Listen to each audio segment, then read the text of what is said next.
सभी को जय मसीह की। प्रभु यीशु मसीह के मधुर और मीठे नाम में हम सबको शांति, अनुग्रह और आशीष मिले। मेरा नाम संजीव है और मैं बिलासपुर छत्तीसगढ़ में HIV पॉजिटिव लोगों के बीच में काम करता हूँ और एक छोटा सा अनाथ आश्रम चलाता हूँ HIV पॉजिटिव बालिकाओं के लिए। मैं आज जो शिक्षा हम सबके साथ बांटना चाहता हूँ वो शिक्षा का विषय प्रार्थना है कि हम अपने जीवन में कैसे प्रार्थना को महत्वपूर्णता देते हुए कैसे उसको बढ़ा सकें। प्रार्थना क्या है, प्रार्थना कैसे करनी चाहिए, कौन सी प्रार्थना परमेश्वर सुनता है, कौन सी प्रार्थनाएं परमेश्वर के द्वारा जिनका जवाब नहीं मिलता है। पर इन सारी बातों में जाने से पहले मैं एक सवाल करना चाहता हूँ, क्या हम ये जानते हैं कि जिससे हम प्रार्थना कर रहे हैं वो कौन है हमारा? क्या उस रिश्ते को पहचानते हैं? हम अक्सर एक प्रार्थना दोहराते हैं जो एक मशीनरी तौर पे हमारे दिल और दिमाग में बैठी हुई है, जिसे हमें आंख बंद करके बिना सोचे बिना शब्दों पे ध्यान दिए भी हम उस प्रार्थना को आसानी से दोहराते हैं और बोलते हैं।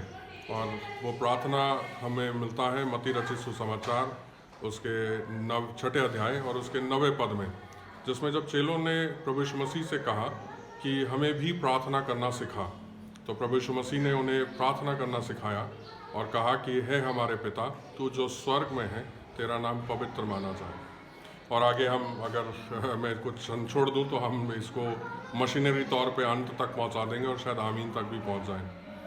पर इस सारी बातों में ये समझने की ज़रूरत है, क्या प्रभु यीशु मसीह का उद्देश्य यही था कि हम इस प्रार्थना को एज इट इज़, जैसा ये लिखा है, शब्द बाय शब्द, बिंदु बाय बिंदु, मात्रा बाय मात्रा, इसे एज इट इज़ अपने जीवन में कॉपी पेस्ट कर लें, उसे एज इट इज़ अपना लें और जैसा उस समय उन्होंने कही वैसे ही हम भी उसे वैसे ही दोहराएं। प्रभु यीशु मसीह का इस प्रार्थना को देने का मकसद क्या था? क्या प्रभु यीशु मसीह इस प्रार्थना को सिखाना चाह रहे थे? क्या वो ये चाह रहे थे कि चेले और हम उसे एज इट इज़ अपनाएं अपनी ज़िंदगी में? कुछ महत्वपूर्ण भागों को जो बीते समयों में परमेश्वर ने मुझे सिखाई अनुभव से, उसके वचन से, उन्हीं भागों को मैं आपके साथ बांटना चाहूँगा। सबसे पहला भाग कि जब हम प्रार्थना करें तो क्या हमें ये मालूम है कि हमारा परमेश्वर के साथ रिश्ता क्या है? सबसे महत्वपूर्ण भाग जब आता है तो हम उसे कहते हैं कि परमेश्वर हमारा पिता है। हम इस शब्द को भी दोहराते हैं कि है हमारे पिता। पर क्या सही मायनों में डू वी रियली मीन कि परमेश्वर हमारा पिता है? मुझे परमेश्वर के अनुग्रह में अवसर मिला कई जगहों में जाके शिक्षाएं दे सकूं, कई कलीसियाओं में, कई बाइबल कॉलेजेस में, जिस संस्था में मैं सेवा करता हूँ वाइवम में, वहाँ पे ये सौभाग्य मिला कि मैं उस शिक्षा को दे सकूं जहाँ पे परमेश्वर के पिता के हृदय को हम लोग देख सकें। पर कई बार जब लोगों के साथ बातचीत हुई, वार्तालाप हुई और उनसे ये सवाल मैंने पूछा कि परमेश्वर आज आपके लिए क्या है, आज परमेश्वर आपके लिए कौन है, तो हमें से कई लोगों का जो जवाब होता है उनमें से एक कॉमन जो जवाब होता है वो ये है कि परमेश्वर एक अथॉरिटी फिगर है, एक बड़ा अधिकारी है या सर्व अधिकारी है, एक बड़े से सिंहासन पे बैठा है और उसके पास एक बड़ी सी छड़ है, एक लकड़ी है कि जैसे ही हमें से कोई गलती करे तो वो तुरंत हमें सज़ा देता है। बचपन से हमारे पास ये नज़रिया है परमेश्वर के प्रति कि परमेश्वर हमारी गलतियों पे तुरंत प्रत्युत्तर देने वाला या सज़ा देने वाला परमेश्वर है। इनफैक्ट परमेश्वर न्यायी है, परमेश्वर जस्ट है, परमेश्वर सही और गलत को अलग करके गलत के लिए परमेश्वर परिणाम देने वाला परमेश्वर है। पर जो नज़रिया हमारे पास है वो बचपन से हमारे माता पिता के साथ किए गए अनुभव, हमारे रिश्तेदारों के साथ, हमारे भाई बहनों के साथ जो हमारे संबंध रहे, उनके ऊपर आधारित होकर के हम लोग परमेश्वर की कल्पना करते हैं या परमेश्वर को इमेजिन करते हैं, उसका एक चित्र हमारे दिमाग और दिल में हम बनाते हैं। चलिए कुछ सेकंड अपनी आंखों को बंद करें और इस सवाल को अपने आप से पूछें कि आज परमेश्वर मेरे लिए कौन है? क्या चित्र आपके लिए आता है? क्या चित्र आपके सामने आता है?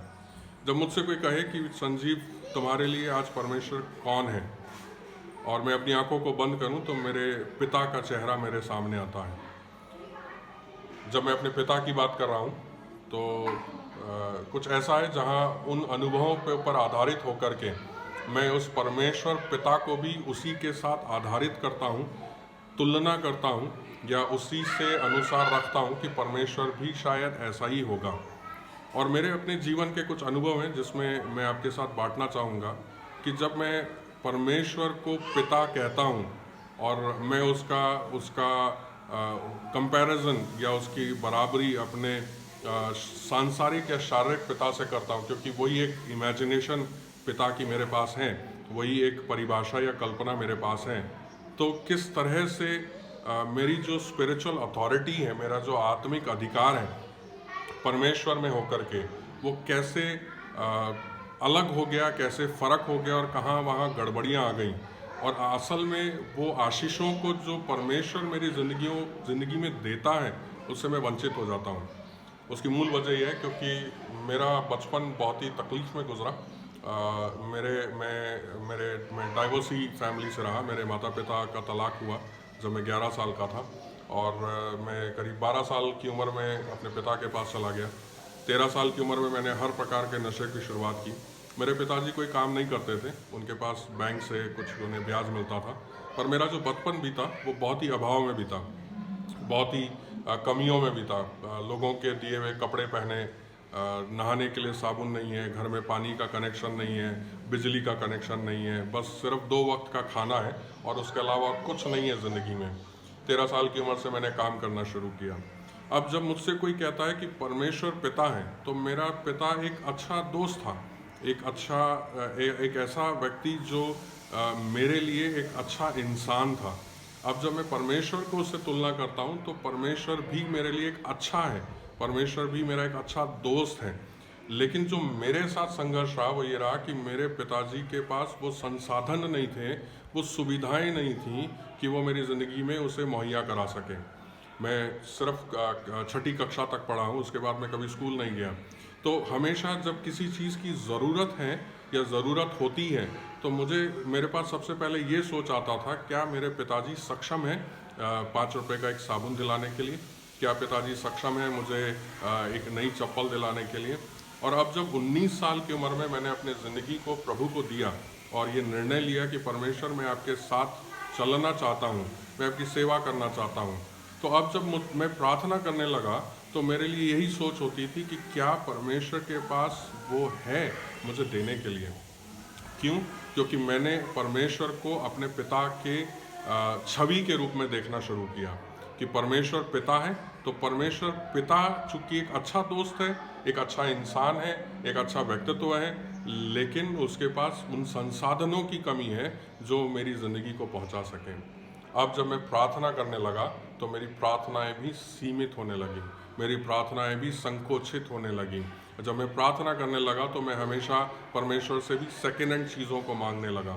मेरे प्रियो, इसमें कोई गलत नहीं है सेकेंड हैंड चीज़ों का होना। एक साइकोलॉजिकल इम्पैक्ट की मैं बात कर रहा हूँ, कैसे मेरे दिमाग में, मेरे मस्तिष्क में ये साइकोलॉजिकल इम्पैक्ट पड़ा कि परमेश्वर भी मेरे पिता की तरह हैं, जिसके पास वो संसाधन, वो सुविधाएं उपलब्ध नहीं है और वो चूंकि उसके पास वो अवेलेबिलिटी नहीं है, इसलिए वो मुझे सारी चीज़ें सेकेंड हैंड ही देगा। सेकेंड हैंड होना गलत नहीं है, मेरी सोच में प्रॉब्लम थी। किसी भी चीज़ को सेकेंड हैंड खरीदते हैं वो गलत नहीं है, मैं गलत नज़रिया या उद्देश्य नहीं देना चाहता, पर मैं अपनी सोच बताना चाह रहा हूँ कि किस तरह से मेरे उस जीवन पे वो प्रभाव पड़ा। तो जब हम प्रार्थना करते हैं, जब मैं प्रार्थना करने लगा तो मेरे लिए प्रार्थना, जब कहता हूँ कि हे हमारे पिता, तो मेरा पिता सक्षम था, अच्छा दोस्त, अच्छा इंसान, अच्छा व्यक्तित्व, लेकिन सक्षम नहीं था कि वो मेरी ज़रूरतों को पूरा करें। पहली बात। दूसरी बात, मेरे साथ जो संघर्ष रहा कि जब कोई मुझसे कहता है कि परमेश्वर मेरा पिता है, तो मेरे साथ ये प्रॉब्लम होती है कि क्या परमेश्वर मेरे लिए उपलब्ध है। मेरे पिताजी हमेशा अपने दोस्तों के साथ बाहर घूमना, उनके साथ रहना, वो कभी मेरे लिए उपलब्ध नहीं थे। और हमेशा अब जब मैं प्रार्थना करता हूँ और कहता हूँ कि यीशु मेरा पिता है, तो मेरे साथ ये संघर्ष रहा कि क्या परमेश्वर उपलब्ध है। मैं अपने संघर्षों को इस नज़रिए के साथ लाना चाहता हूँ कि परमेश्वर ने कैसे मुझे छुटकारा दिया। मैं अपने पिता, अपने परिवार, किसी भी प्रकार के नकारात्मक विचारों को नहीं दे रहा हूँ। न ही मैं आपको ये बातें कह रहा हूँ कि आप मेरे लिए या अपने में किसी प्रियजन के न्याय करें, वरन उन बातों को कहना चाह रहा हूँ कि कैसे हमारे साइकोलॉजिकल मानसिक रीति से चीज़ों पे प्रभाव पड़ता है और कैसे वो चीज़ें हमारे आत्मिक जीवन के ऊपर भी प्रभाव को छोड़ती हैं। तो अब जब हम प्रार्थना करते हैं तो हम उस रिलेशन को ही नहीं जानते कि है हमारे पिता। ये कुछ इस तरह से है कि हमारे लिए एक मशीनरी हो गया है कि है हमारे पिता। कुछ इस तरह से एक अथॉरिटी फिगर है जो एक बड़े सिंहासन पे बैठा है, पर वो मेरे लिए उपलब्ध नहीं है।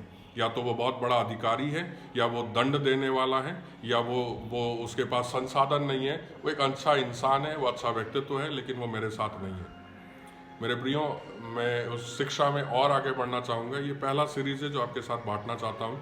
बहुत छोटा वीडियो बनाना चाहूँगा, ताकि अगर आशीष मिले और आप और सुनना चाहते हैं तो आप मुझसे व्यक्तिगत संपर्क कर सकते हैं। और उम्मीद करता हूँ कि हम एक दूसरे को मदद करें कि कैसे हम लोग अपने प्रार्थना के जीवन को और मजबूत कर सकें, इस बात पे आधारित होते हुए कि हमारा परमेश्वर के साथ रिश्ता क्या है। देखिए, साधारण से बोलना चाहूँगा, हम रिलेशन बेस्ड होकर के ही किसी से किसी चीज़ की मांग करते हैं। हम यूं ही किसी से कुछ नहीं मांग लेते हैं जब तक हमारे उसके साथ संबंध ना हो। तो उत्साहित करना चाहूँगा कि प्रार्थना को सीखने से पहले परमेश्वर के साथ अपने संबंधों को जानें। प्रभु हम सबको आशीष दे। अगले वीडियो में मुलाकात करते हैं। प्रभु हमको आशीष दे। आमीन।